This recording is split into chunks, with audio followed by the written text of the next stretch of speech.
Bom rever a igreja, bom estar de volta. Eu sempre falei isso, né? E vou sempre repetir: as férias boas são as férias em que a gente começa muito animado e termina doido para ir embora, né? Eu não estava doido para ir embora, mas a minha parcela de praia eu acho que foi paga, né? Eu enjoei, queria vir para casa, queria estar de volta à nossa rotina, os nossos grupos, a nossa igreja. A gente realmente sente falta. Agradeço a Deus pelos pregadores, né? Eu assisti todas as mensagens, muito bom. De repente, um ou outro aqui torce o nariz quando o Chico fala muito, ou quando o Arthur dá uma viajada, né? Mas se vocês rodarem as igrejas por aí, vocês vão ver que a nossa igreja é extremamente abençoada, tá? Eu ouvi sermão aqui e, assim, não tem melhor sermão, né? Mas se você escolher o que você gostou menos, é melhor do que o que um monte de gente tem pregado por aí. Então eu fico muito feliz, assim, com o potencial que Deus tem dado para a nossa igreja, apesar de ser uma igreja pequena, né? Mas grande no coração, ó. Ficou bonito isso, né? Amém? Amém. Então abra sua Bíblia aí em 2 Reis, capítulo 5. Você deve estar se perguntando: pastor, não vamos voltar para Mateus? Calma, né? Quando eu volto de férias, normalmente eu pego um texto aleatório, e eu escolhi o Antigo Testamento porque a gente tem feito séries extensas no Novo Testamento, né? Na verdade, eu estava fazendo as contas aqui e eu acho que tem pelo menos 4 anos que a gente está estudando o Novo Testamento sem estudar o Antigo, né? Numa série. A última série que nós fizemos no Antigo Testamento, se eu não me engano, foi sobre Davi. Tem muito tempo. Mas vamos retornar aqui às bases, ao fundamento da fé cristã, né? Porque a gente sabe que o Novo Testamento, ele é o desdobramento do Antigo Testamento, né? Todo mundo achou? 2 Reis, capítulo 5? Sim?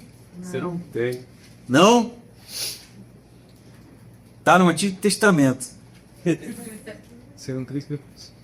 2 Reis 5. Sim? Vamos ler então. Naamã, comandante do exército do rei da Síria, era 5. A partir do 1. Naamã, comandante do exército do rei da Síria, era um homem importante e muito respeitado diante de seu senhor, porque o Senhor havia livrado os sírios por intermédio dele. Era um guerreiro valente, porém leproso. Numa das suas investidas militares, os sírios haviam levado cativa uma menina da terra de Israel, que passou a servir a mulher de Naamã. Ela disse à sua senhora: quem me dera o meu senhor procurasse o profeta que está em Samaria, ele o curaria da sua lepra. Então Naamã foi dizê-lo ao seu senhor. Assim falou a menina da terra de Israel. O rei da Síria respondeu: vai depressa com esta carta ao rei de Israel.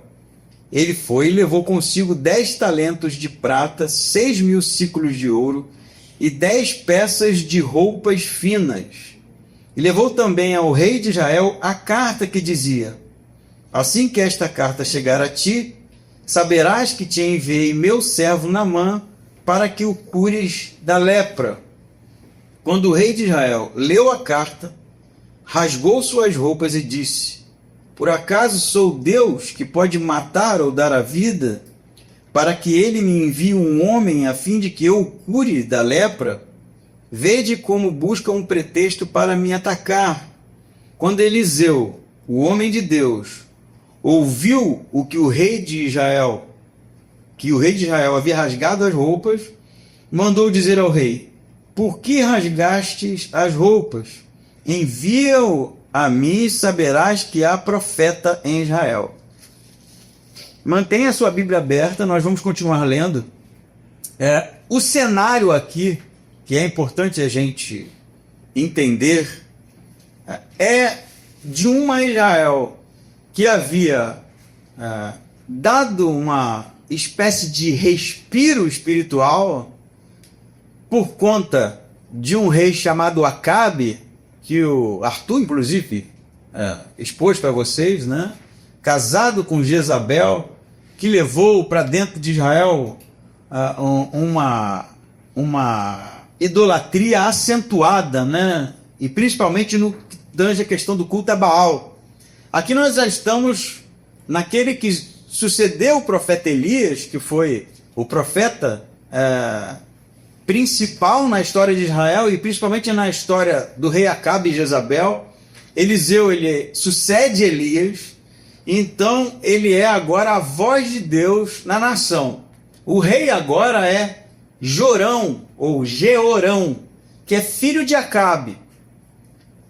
Ele vai dizer, o escritor de Reis, ele vai tirar os postes dedicados a Baal, mas ele não vai acabar com a idolatria como um todo. Então, a nação continua idólatra, você ainda tem sacerdotes de Baal, por exemplo, que vão ser mortos, né, por Jeú mais para frente, e você tem uma Israel fragilizada religiosamente, politicamente, belicamente, cuja única voz de Deus na nação se dá através do profeta Elias, sucessor do profeta Eliseu, sucessor de Elias. O cenário, então, uma vez descrito, vai mostrar para a gente, o escritor vai mostrar para a gente que lá na Síria, que era a nação narrada aqui como inimiga principal de Israel, tinha um comandante do exército, um guerreiro, vai dizer o texto, chamado Naamã. E o texto diz para a gente que esse homem, esse general, esse homem importante, muito respeitado, diz o texto para nós, ele tem lepra. Todo mundo sabe o que é lepra. Lepra no mundo antigo era realmente uma doença incurável que levava à morte, né? Ia necrosando a pessoa viva, né? E a pessoa então padecia. Normalmente se tentava esconder, mas havia um determinado momento do avanço da doença que não era mais possível, né? E provavelmente esse é o caso de Naamã.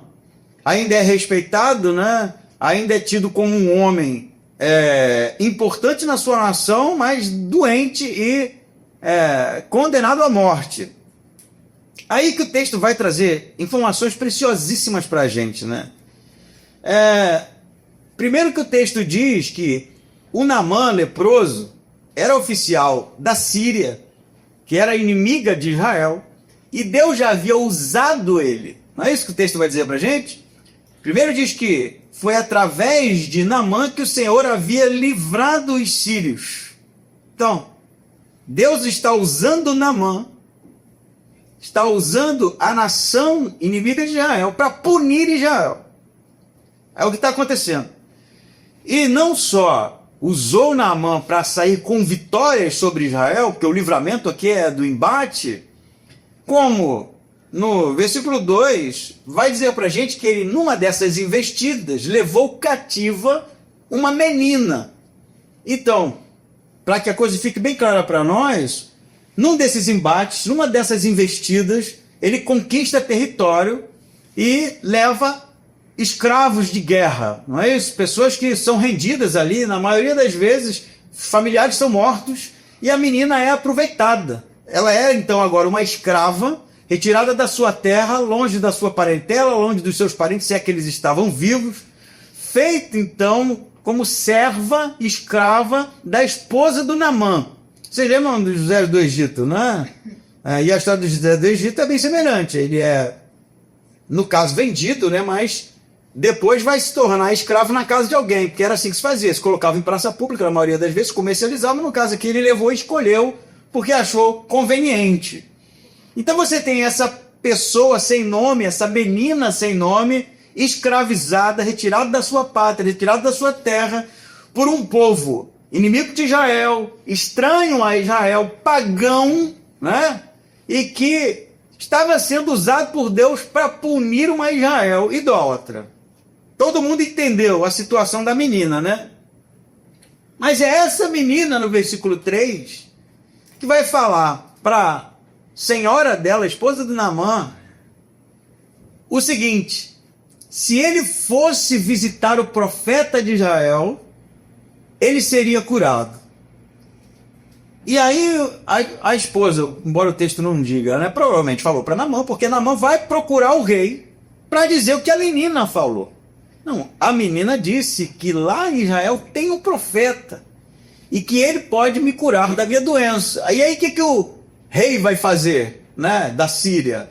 Escrever uma carta oficial, mandar uma comitiva até o rei de Israel, dizendo: está aí o meu oficial, cure-o da lepra.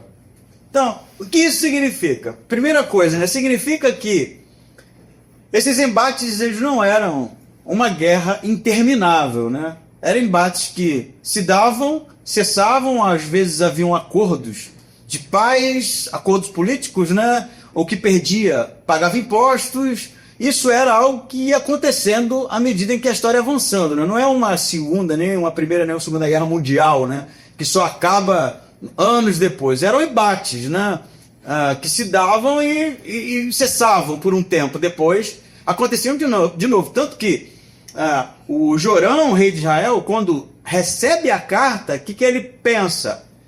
Ele já está arrumando um problema para ter uma guerra novamente. É essa a leitura dele. Esse homem está me procurando aqui, como é que eu vou curar alguém da lepra? Que história é essa, né? Ele quer um motivo para reiniciar uma guerra. É a leitura que ele faz. O texto diz para a gente, então, que o Naamã vai até Israel, né? E está explicado por que ele pode entrar em Israel, porque ele está com uma comitiva oficial, provavelmente ali havia um cessar, né? De fogo, de guerra. Ele vai com um documento oficial do rei e com uma quantia em ouro, em prata, em vestes bem relevante, pelo que eu li, até para a época, porque é, na verdade, um presente bem generoso assim. Eu vou tentar descrever em números aqui mais ou menos para a gente. No versículo 5 diz assim, ó: vai, diz o rei, leva essa carta ao rei de Israel. Ele foi e levou consigo 10 talentos de prata. Então, um talento, há uma discussão sobre se era 34 quilos ou 37 quilos de prata. 10 talentos era algo em torno de quase 400 quilos de prata. E só isso aqui já enriquecia alguém, né? Mas ele também não levou só isso, ele levou também 6.000 ciclos de ouro e, vai dizer aqui o que gera alguma confusão, 10 peças de roupas. Na minha versão está roupas finas, em outras roupas festivas, né? Mas na verdade não era roupa, era tecido, né? Caro, que era usado para produzir roupas finas. Então isso poderia ser vendido, poderia ser comercializado, era caro, e funcionava aqui como não é um pagamento formal, como um presente a mais, além do dinheiro, né? Além das riquezas que ele estava levando, como prata e como ouro. Então, são, na verdade, referentes a uma quantia bem generosa de riqueza para a época, né? E aí ele vai com a comitiva, ele vai até o rei de Israel, Jorão, porque o rei recebe a carta, né? Se ele recebe a carta, ele recebeu a comitiva.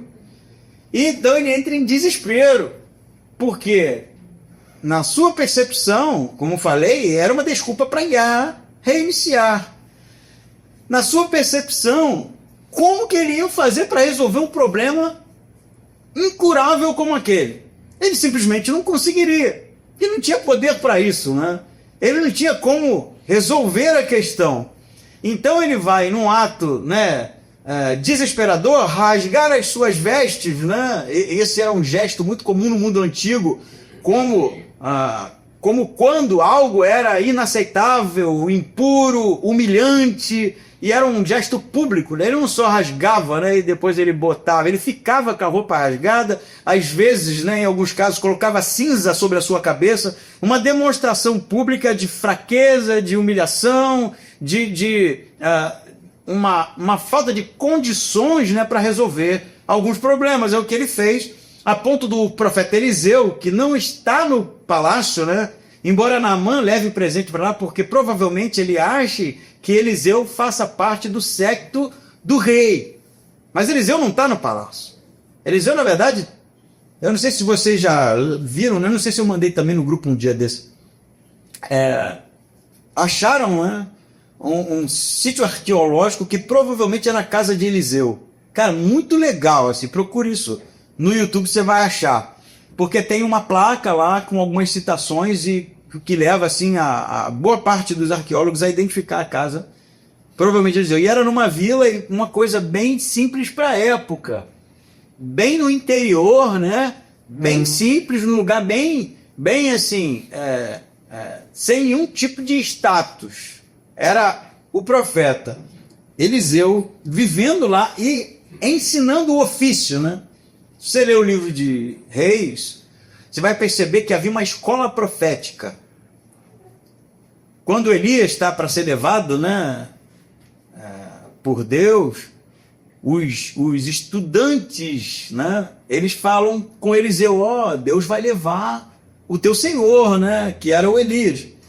E eles andavam juntos, né? O profeta mais antigo, ele ia ensinando mesmo aos profetas mais novos, aos estudantes, né, para o ofício. E isso era chamado de Casa dos Profetas. Por que eu estou falando isso? Porque provavelmente é o lugar onde Eliseu está. E ele tem um servo aqui chamado Geazi, né, que é o seu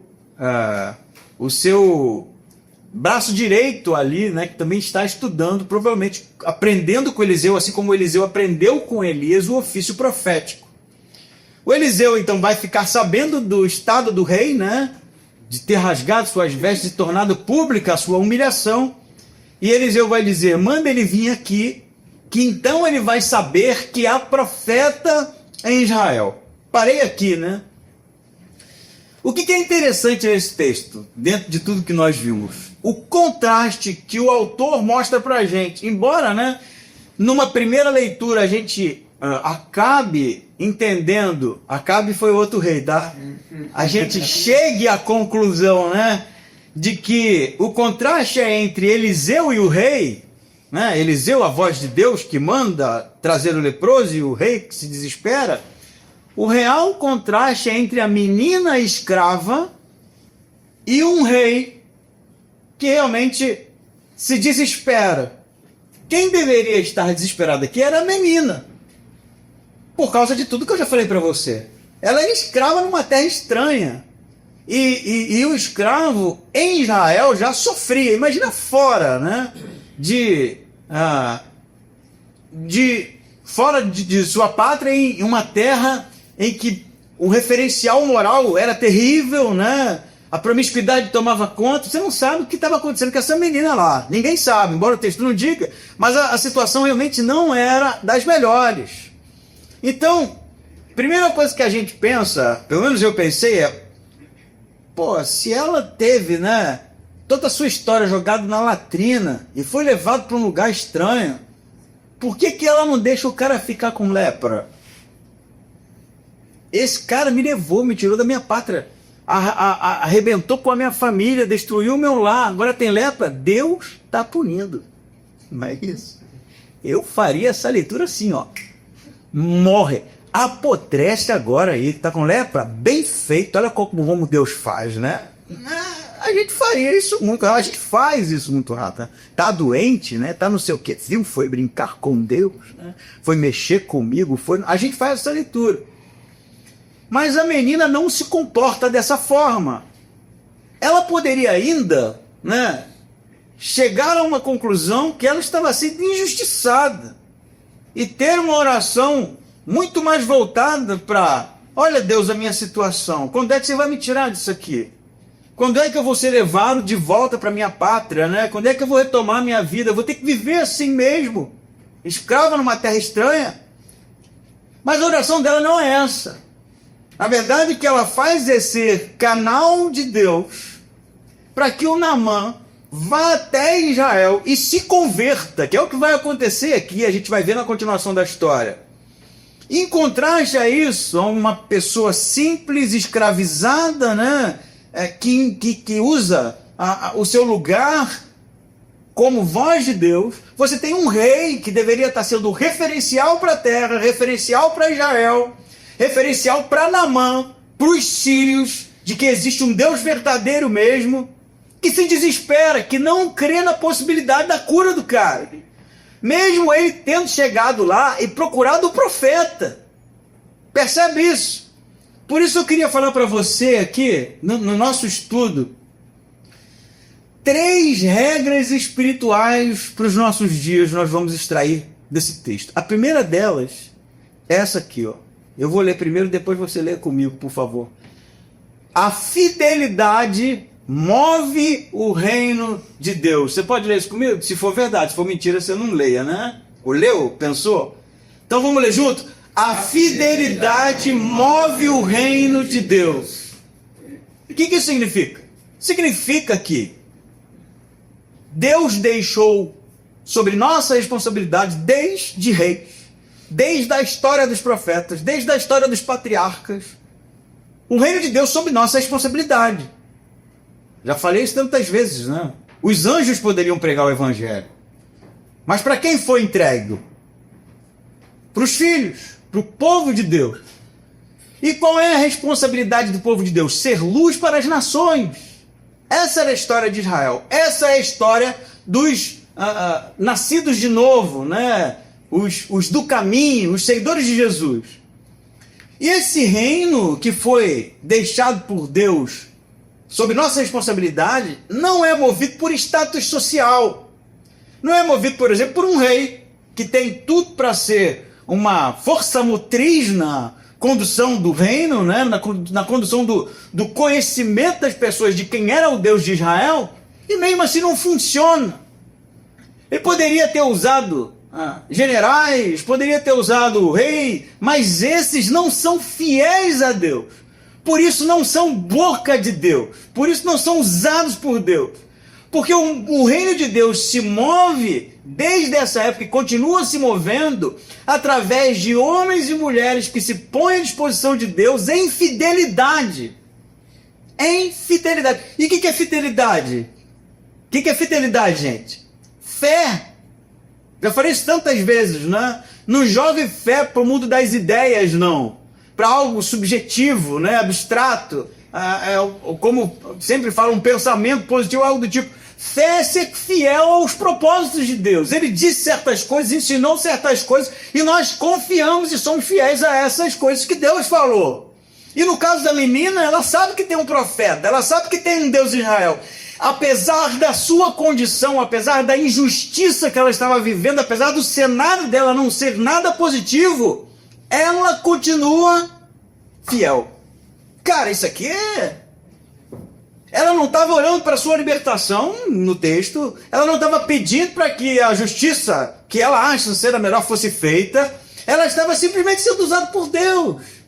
E aí que no final da história, essa primeira regra espiritual para nós, e precisa ter valia, só funciona, o reino de Deus só se move na sua vida mediante fidelidade. Não adianta tentar argumentar.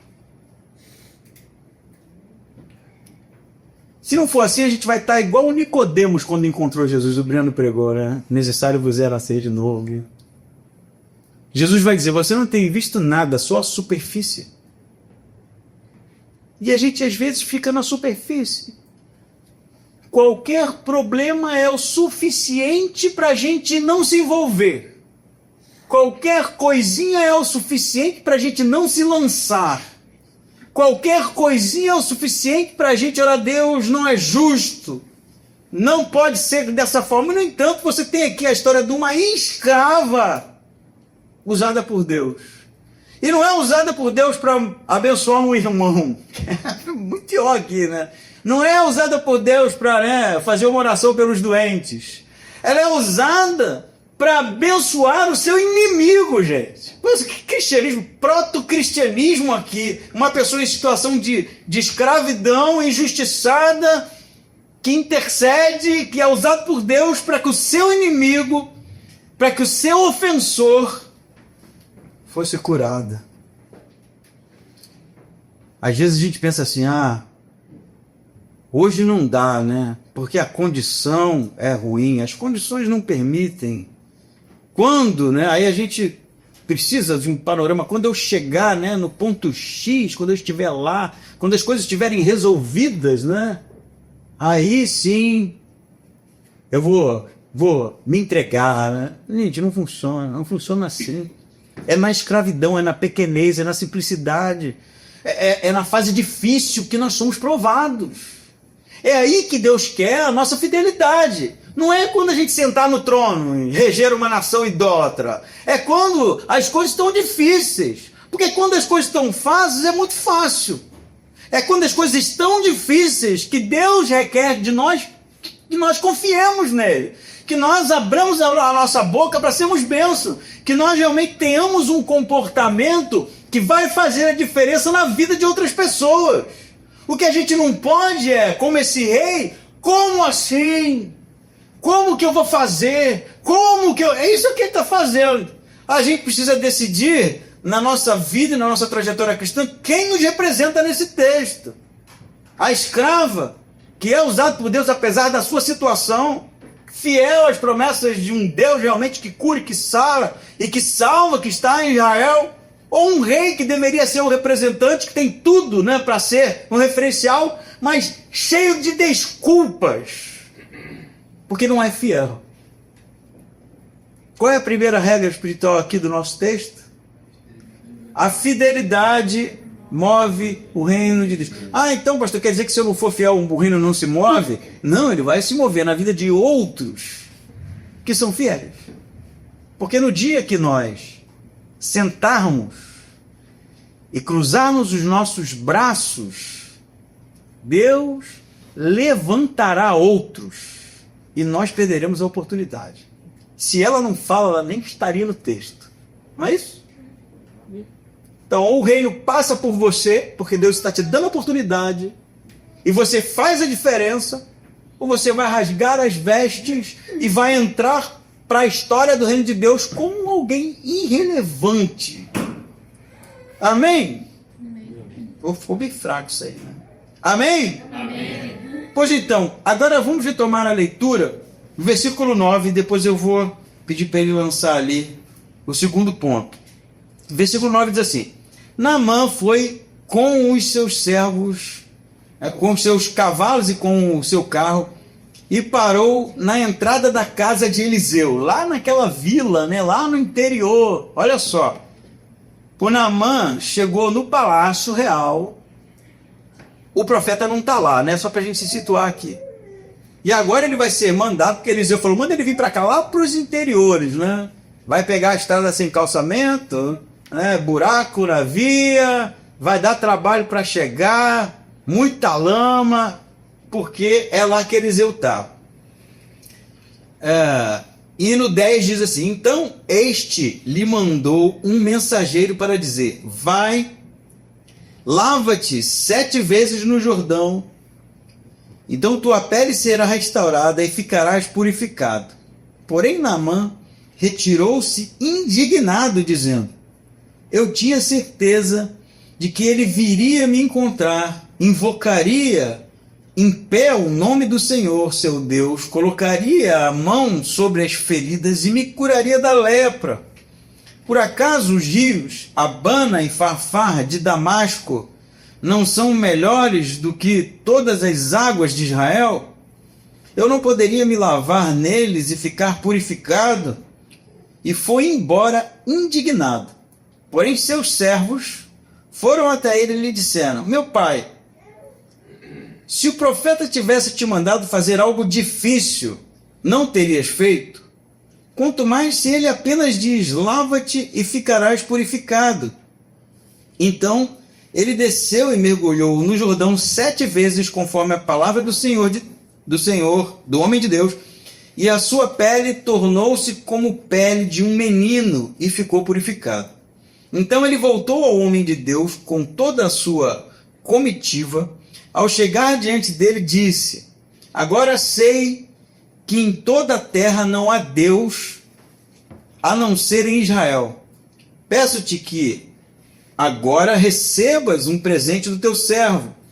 Porém Eliseu respondeu: tão certo como vive o Senhor, e a quem cultuo não o receberei. Naamã insistiu com ele para que recebesse, mas ele recusou a recebê-lo. Então Naamã disse: deixa ao menos que este teu servo leve 2 mulas carregadas de terra, porque este teu servo nunca mais oferecerá holocausto nem sacrifício a outros deuses senão ao Senhor. Que o Senhor perdoe isto ao teu servo, quando meu senhor for ao templo de Rimom para lhe adorar e se apoiar na minha mão, eu também tiver de me curvar no templo de Rimom. Quando assim me curvar no templo de Rimom, que o Senhor perdoe isto a teu servo. Eliseu lhe disse: vai em paz. Vamos em partes aqui, né? Então ele chega até a casa de Eliseu com a comitiva, né? E já começa assim o texto: ele não é recebido. Ele já começa assim, ele está lá no interior, né? E ele vai ficar indignado por isso. Porque a única coisa que ele escuta é um mensageiro, provavelmente Geazi, ou outro, né? Vai chegar e vai dizer: ó, o profeta falou para você entrar naquele rio barrento que tem lá embaixo, mergulhar 7 vezes. E você vai ficar curado. E aí ele vai dizer: mas como assim? Ele sabe quem eu sou? Sabe de onde eu venho? Sabe quem eu represento? Por que ele não me recebeu, né? A primeira coisa que ele queria é uma recepção oficial, né? E publicamente, né, em pé, colocasse as mãos sobre minhas feridas, invocar. Ele está falando de uma cerimônia pública, não é isso? Que teria apresentado ele como o oficial do rei da Síria, mostrado os presentes, e então, ali, num cerimonial religioso à moda pagã, né, Eliseu invocaria os deuses, e toda esse acontecimento, né, que era muito comum no mundo pagão. Porque ele era pagão, porque ele entendia dessa forma. Mas para sua indignação, Eliseu sequer o recebe. E é de propósito, o texto mostra isso de propósito, porque Naamã precisava passar por uma transformação aqui. E ele faz o quê? Além de ficar indignado por não ter sido recebido, ele ainda diz: eu não poderia tomar banho, se é para tomar banho entrar no rio, nos rios lá da minha terra, que são muito melhores que esse aqui, provavelmente eram mesmo. Os rios de Damasco, conhecidos até hoje, são rios cristalinos que descem a montanha. Não é um rio barrento, lá perto da casa do Eliseu, né? No Rio de Janeiro tem o Rio Guandu. Rio Guandu, a parte mais barrenta do Rio Guandu, vai lá e mergulha. Eu falei: eu farei isso lá, se é para entrar e tomar banho, eu tomaria banho lá. E ele vai embora. Aí os servos dele vão fazer aqui um pensamento, ou vão construir um pensamento bem óbvio e lógico. Ora, se ele tivesse mandado você fazer uma coisa difícil, né? Dê a volta, né, ao mundo em 6 meses, tu não faria? Mas ele está pedindo um troço tão simples, tu já está aqui mesmo, né? Porque se não resolve logo isso. Se não der certo, tá bom, não mudou nada, né? Mais ou menos isso que estão dizendo. Não é simples, entra lá e faz. É só isso que ele está pedindo. E aí aquele homem vai, e não é só mergulhar no Rio Barrento, é mergulhar 7, né? É humilhante para um oficial isso. É realmente um pedido da parte de Eliseu que humilha aquele cara. Humilha mesmo. Embora a gente faça o eletrô, pô, é só entrar na água, como eu fiz aqui, mas era um oficial, aquilo ia ser algo humilhante para ele. Mas o que ele faz? Tá bom, mergulha uma, né, volta, 2, volta. Na 7ª vez, quando ele levanta, diz o texto que a sua pele está como a pele de um bebê. Aí ele cai em si, né? E o texto vai desenvolver algo bem interessante, que ele vai dizer: agora sei que só há Deus em Israel, né? E ele fala que não vai mais oferecer sacrifício para nenhum outro Deus, porque ele conheceu o Deus verdadeiro aqui. Ele faz um pedido inusitado, que no primeiro momento a gente não compreende, e fala: permita-me que eu leve a terra, não é? E a terra seria usada para construir um altar. Não é que ele ia levar a terra para se ajoelhar na terra porque a terra era santa ou alguma coisa do tipo. Era como uma maneira, né, de demonstrar que o Deus de Israel era verdadeiro. Então, com essa terra, ele erigiria um altar na Síria e ele seria ali um adorador do Deus de Israel.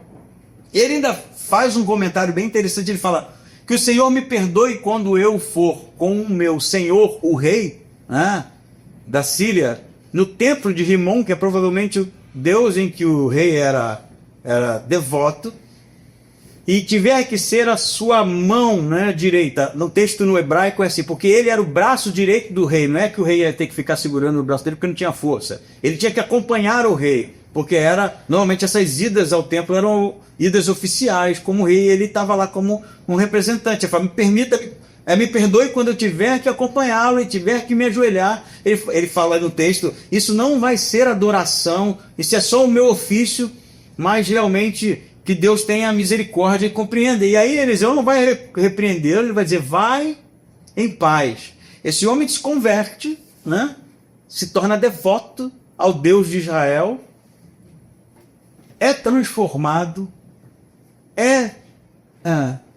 realmente renovado no que tange a questão da sua saúde, mas não sem antes haver quebrantamento. No primeiro momento eu falei, né? A fidelidade move o reino de Deus. Primeira regra espiritual que nós vamos aprender nesse texto. A segunda, o orgulho nos afasta da cura. O orgulho nos afasta da cura. Às vezes, e na maioria das vezes, as lições espirituais para nós são tão simples, são tão pequeninas, que a gente ignora. Sabia disso? São gestos, movimentos, decisões tão pequeninas que a gente passa por cima delas como se elas não fossem importantes. Mergulhar num rio barrento desse? Como assim? Na maioria das vezes a gente quer ser curado, seja da nossa falta de fidelidade, seja das dificuldades que nós enfrentamos no que tange a questão da nossa personalidade, seja em tantas áreas da nossa vida, e a gente está esperando o outdoor escrito na praça da prefeitura, no Réveillon, com uma explosão de fogos de artifício. Agora eu entendi o que Deus quer. Enquanto as decisões que fazem a diferença, que vão trazer cura para nós, são pequenas. São decisões pequenas. Nós conhecemos história de tantos homens que foram usados por Deus, e na maioria das vezes a gente encontra, né, por exemplo, biografias ou texto narrando a história, e você tem uma visão panorâmica de como aquele homem, mas a gente não sabe o que foi acontecendo, decisões pequenas que foram sendo tomadas para que a cura existisse, para que a mudança existisse, para que Deus transformasse aquele indivíduo e usasse ele de maneira grandiosa.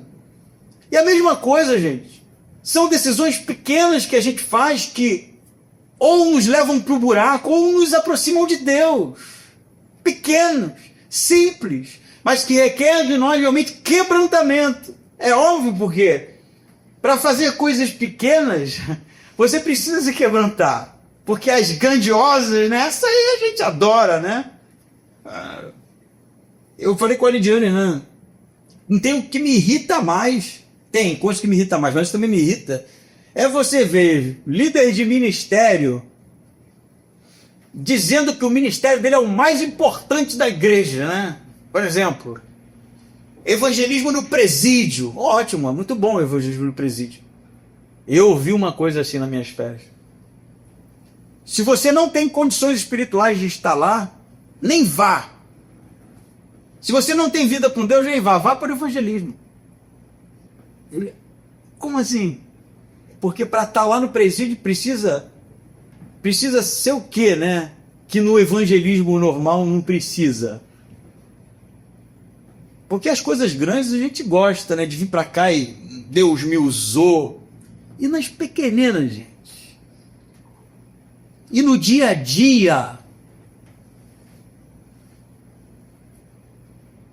Aquelas que fazem diferença pequenininha, mas são essas que moldam o nosso caráter. A gente ignora, mas a gente acha que Deus selecionou a gente para grandes coisas, mas as decisões mais simples a gente sequer cogita ser usado por Deus, sequer cogita fazer parte, sequer cogita participar. E aí uma cura, óbvio, é óbvio. São nas pequenas coisas que Deus transforma, molda o nosso caráter ao caráter de Cristo. São nas pequenas decisões. E como é que eu as percebo? Você sabe, todo mundo sabe. Não está passando despercebido porque você tem um problema cognitivo. Você sabe, todo mundo sabe. A gente só finge que aquilo não é importante, que aquilo é pequeno demais, é irrelevante. E aí você passa batido. Quer um exemplo? Vou dar um exemplo óbvio, comigo também. Você acorda, percebe que dormiu um pouco demais, e aí não ora. Eu oro de manhã, né? Não sei você, se não ora à noite, sei lá. Mas o exemplo é esse aqui. Porque na minha leitura, já que o tempo está escasso, não vou orar. E aí o que eu estou fazendo? Eu estou simplesmente fazendo uma leitura de que a oração naquele momento é irrelevante. Simples, né? Tão simples. Leva isso para outras instâncias da nossa vida. Quantas e quantas oportunidades Deus tem nos dado, porque o Espírito Santo quer moldar o nosso caráter, quer moldar a nossa personalidade, quer realmente nos conduzir à imagem e semelhança de seu Filho. E são mudanças pequeninas que a gente precisa fazer, que todos precisam fazer, para que realmente a gente chegue a um status de varão perfeito, e a gente ignora. Porque a gente está esperando o grande desafio, né? Ele não vai vir, simplesmente porque você não vai estar pronto. Não vai estar pronto. Uma vez eu me senti chamado para ir para a África, num sermão de um missionário lá na igreja. Fui até o presidente na época, que era o Joel Sampaio. Falei, Deus me chamou para ser missionário na África. O Joel, muito sábio, falou, que bom, né? Fico muito feliz por você. Mas ele sabia que eu não tinha a menor condições de ir para a África. E Deus não vai tirar alguém do bando e vai mandar para a África, gente. Deus não é maluco. Primeira decisão que eu ia ter que tomar ia ser aquela que eu não estava tomando, que era simples ali no corpo, sabe? Para que houvesse um amadurecimento até que grandes decisões fossem tomadas. É sempre assim, pô. É uma progressão, é uma construção mesmo, no que tange às prioridades. A gente quer ser usado por Deus de maneira grandiosa, mas a gente não quer ser escravo. A gente quer, né, gritar para o mundo como Deus faz a diferença, mas quando Ele quer que a gente tome pequenas decisões, a gente simplesmente ignora. Mas não é assim na história de Naamã. É para descer no rio, ele é orgulhoso no início, acha que aquilo, não, isso é demais, é humilhante demais, né? E enquanto ele não cedeu, enquanto o orgulho não caiu, a cura não veio. Você quer ser curado? Amém ou não amém? Amém. Você quer ser curado? Tem coisa para ser curada no coração da gente, na alma da gente? Sim. Quem não tem? Levanta a mão aí, por favor.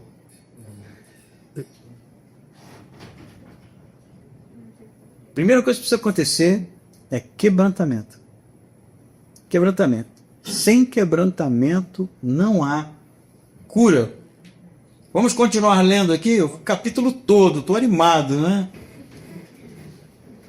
Eu já preguei esse texto, mas nunca preguei o capítulo todo, porque era série, né?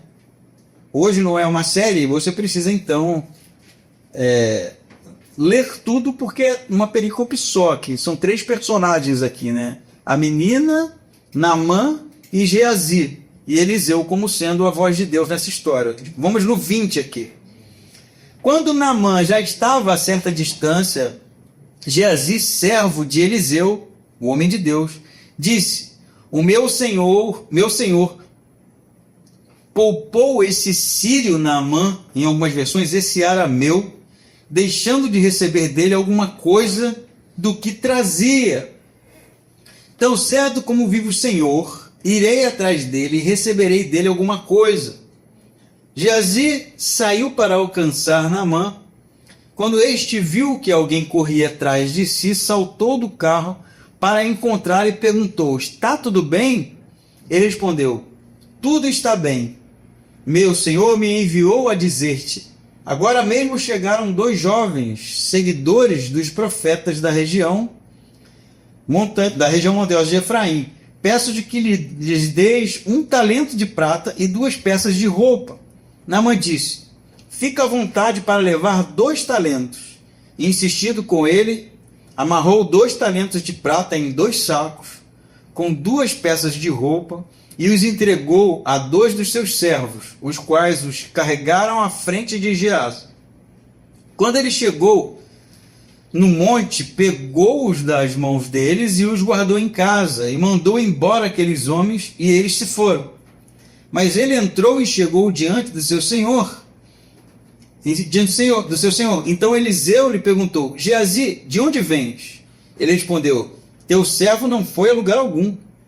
Porém Eliseu lhe disse: por acaso não fui contigo em espírito quando aquele homem voltou do seu carro ao seu encontro? Era esse o momento para receberes prata, ouro, olivais e vinhas, ovelhas e bois, servos e servas? Portanto, a lepra de Naamã atingirá a ti e a tua descendência para sempre. Então Geazi saiu leproso da presença dele, branco como a neve. Vamos lá, né? O terceiro aspecto e último, né, da nossa conversa de hoje, longa e extensa, né, é isso aqui. A autojustificação é o esconderijo de nossos ídolos. Você pode ler comigo? A autojustificação é o esconderijo de nossos ídolos. O que está acontecendo no texto? O Geazi, servo de Eliseu, vai fazer uma leitura. O texto já narra para a gente aqui. Ele diz assim, versículo 20: o meu senhor poupou este sírio, ou este arameu em algumas versões, deixando ele de receber alguma coisa que trazia.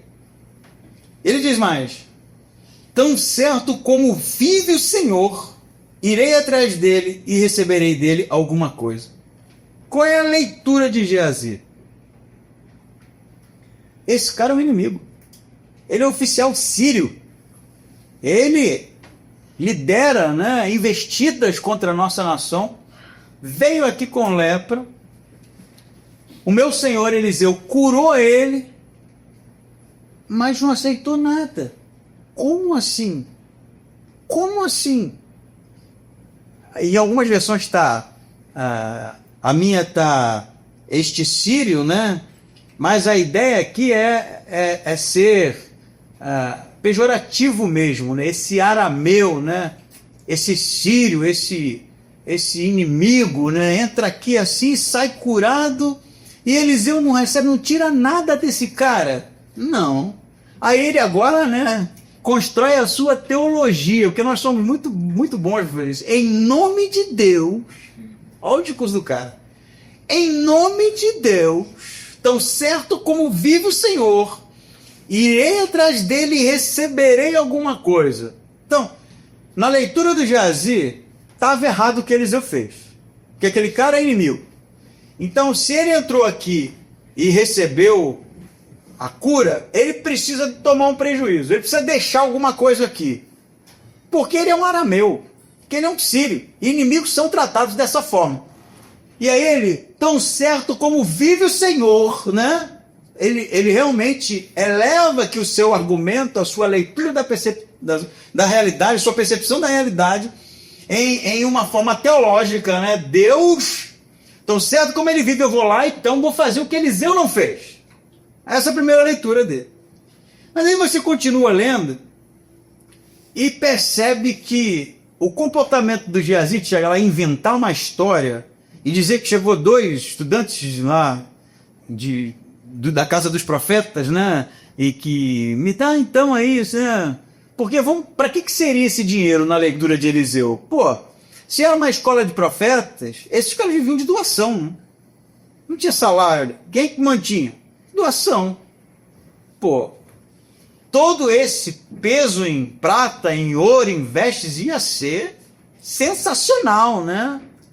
A época das vacas magras acabariam, eles iam ter condições aí, quem sabe, né, para manutenção, para viver de maneira digna.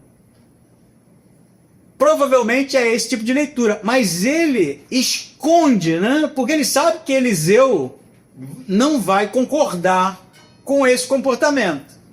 Então a primeira coisa que ele faz é mentir, né? Você vê. Primeiro ele teologizou, né? Tão certo como vive o Senhor, qual é a sua justificativa? Ele é um inimigo. Ele não merece. Então eu vou lá e vou tirar alguma coisa dele. Em nome de Deus. Teologiza. Segundo momento, ele mente. Conta uma história, né? Não, chegou lá um pessoal lá que está precisando, e aí ele vai pegar essa fortuna e esconder. Só que Eliseu, de alguma forma sobrenatural, sabe, né? O texto diz assim: não sabes tu que meu espírito, né? A gente não sabe o que aconteceu, óbvio que o espírito não saiu de Eliseu, não é isso, é uma linguagem metafórica, mas demonstra que Eliseu tem conhecimento de que o Geazi voltou lá e fez o contrário do que Eliseu havia falado para Naamã. Por que Eliseu não aceitou nenhum presente? Porque Naamã tinha uma mentalidade pagã. Ele achava que ele tinha que pagar para receber uma bênção dos deuses, porque era assim onde ele vivia. Ele achava que ele, através dos presentes, mereceria a cura. Ele achava que por causa da sua oferta ele seria merecedor de um benefício. Mas o que Eliseu está ensinando? Que não. Que Deus curou ele porque quis curar. E não precisava de nada dele para que a cura acontecesse. Isso tem um ensinamento pedagógico aqui, que é de um Deus gracioso, que cura porque quer, e não porque a pessoa merece, através do que ela tem a oferecer, ou através de quem ela representa. Tudo isso está intrínseco no diálogo entre Eliseu e Naamã. Mas o que Geazi faz? Desconstrói todo esse ensinamento, joga no lixo tudo que isso representava para um novo convertido, Naamã, tudo isso que representava para a compreensão de Naamã de quem Deus era, em nome do seu pecado. E qual é o pecado dele? Ele é egoísta, ele é avarento, ele é um mentiroso, ele cobiçou toda aquela prata, todo aquele ouro, todo aquele tecido fino. Mas ao invés dele assumir isso, o que ele faz? Se justifica. Esse cara não merece. É a justificativa dele, o texto deixa isso bem claro. Ele começa a construir uma narrativa para tentar, de alguma forma, justificar o seu pecado. Não é isso que está acontecendo? Ele não merece, em nome de Deus. A justificativa é essa, está feita, né? E agora ele pode, então, começar uma sequência de queda, né? Mente e oculta, expõe a Deus, expõe o profeta, e aí termina, né? De maneira bem interessante, que eu acho que vai elucidar o texto para a gente, né? Com Eliseu dizendo isso aqui para ele, ó. Versículo 26. Era esse o momento para receber... Percebe isso aqui que Eliseu está falando? Não tem problema em receber nada. Mas era nesse momento. Está lendo isso aí?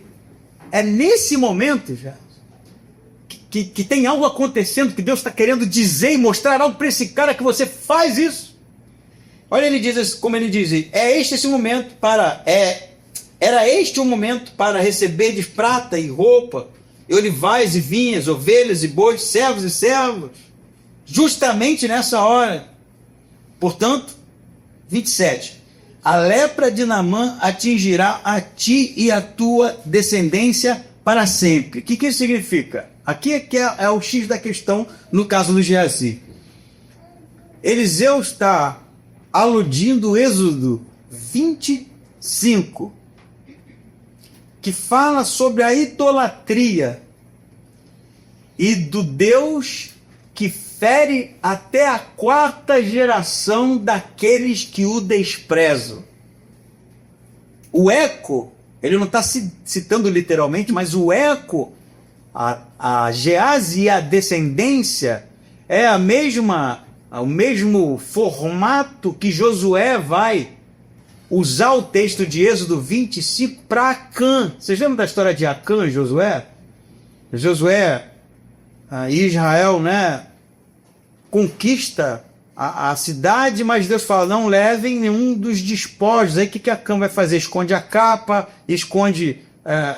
eu não me lembro se foi a capa, tem mais um outro objeto, não estou lembrando, que ele esconde, e aí quando ele é descoberto, Êxodo 25 vai ser aplicado a ele e a sua descendência. E eles são mortos, né? O eco está aqui. Você e a sua descendência será leproso para sempre. Por que ele aplica Êxodo 20, versículo 5, né? A passagem sobre idolatria? Você já entendeu. Porque Geazi é um idólatra. E o ídolo de Geazi, nesse momento, são os presentes. É a prata, é o ouro, são as vestes. Esses objetos se tornaram na vida de Geazi prioridade. Não o que Deus queria fazer. Entendeu o argumento, né? Prioridade ali não era o que Deus queria fazer. E Deus estava usando Eliseu. Eliseu era o profeta de Deus. E disse X. Geazi diz Y. Porque ele é realmente alguém que cobiça aquelas coisas. Aí ele se auto-justifica.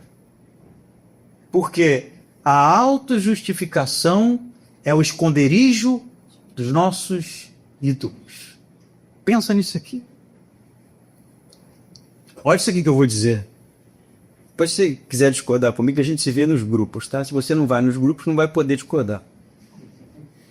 Tudo aquilo que a gente faz, ou tudo aquilo que a gente deixa de fazer no reino de Deus, que precisa de uma justificação, de uma justificativa, é pecado.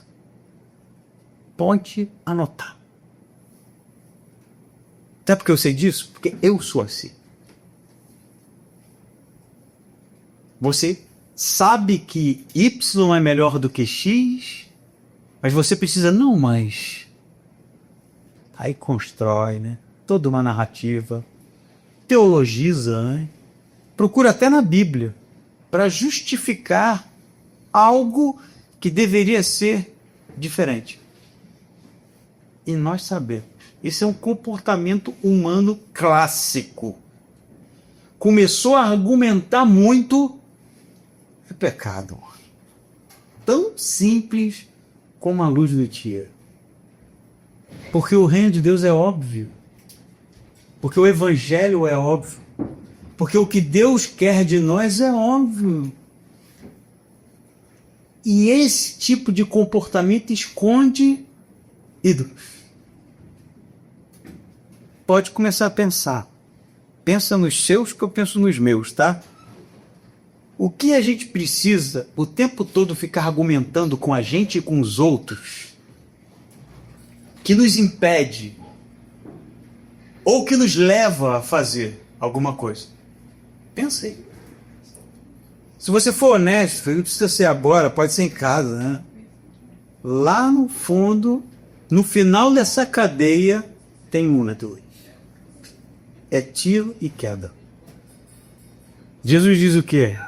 Está um pouco fora de contexto, mas dá para ser usado, né? Que a nossa palavra seja o quê? Sim e não.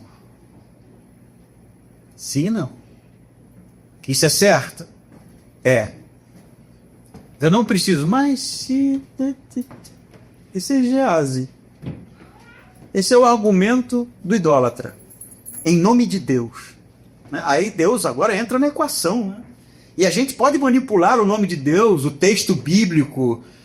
A gente pode tentar manipular e construir um argumento. Tem para quem quiser, por aí, né?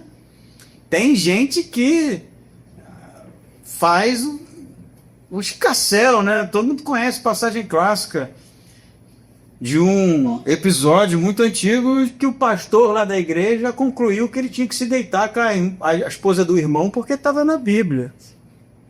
Todo mundo lembra dessa história, que se você não lembra, não é procura, né, no YouTube. E era um problema ali de vírgula. Eu duvido, eu quero que um raio caia na minha cabeça. Se para aquele cara o problema era a vírgula. Claro que não era. Ele já estava cobiçando muito antes, ele só arrumou uma desculpa.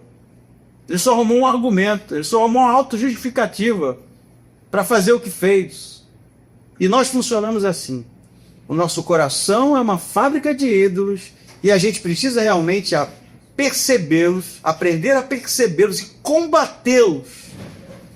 À luz do Evangelho, à luz do que Deus nos ensina através das suas Escrituras. E quando nós chegarmos à conclusão que o certo é certo, não abrirmos mão disso. Que o errado é errado, não abrirmos mão disso. E se é isso que Deus quer, é isso que nós fazemos. Porque quando nós começamos uma espécie de argumentação, né, para realmente provar um ponto, porque não é bem, nós já caímos. E aí você vai ler o texto, e eu termino assim, né? E não tem como entender diferente de que o autor está mostrando para a gente o Gênesis. Adão, onde você está? Cadê tua mulher? O que aconteceu? Não é isso. E mente, inventa, né? Inventa a mulher que tu me deste, né? A gente é bom nisso. Muito bom. Só não enganamos a Deus. Portanto, a autojustificação é o esconderijo de nossos filhos. Detectou onde eles estão, combata-os, se quebrante e seja fiel. Amém? Amém. Vamos ficar em pé e orar?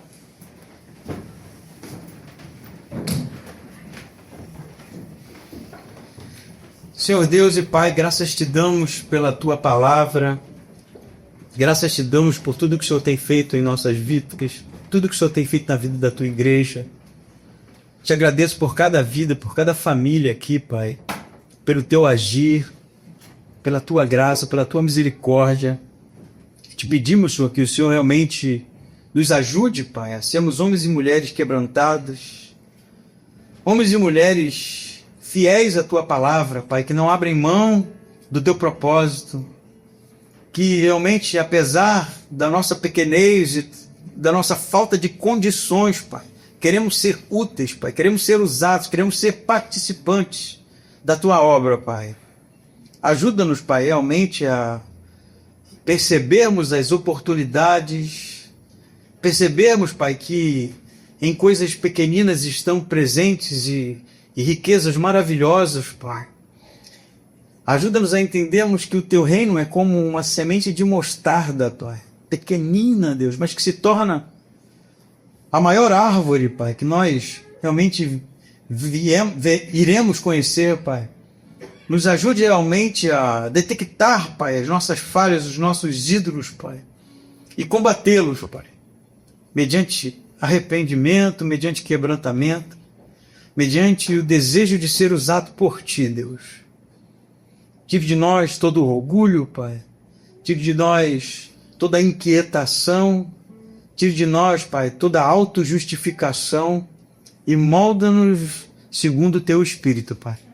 E molda-nos segundo a Tua vontade, Pai. É a oração que nós fazemos no nome doce, santo, precioso de Jesus. Amém. Amém.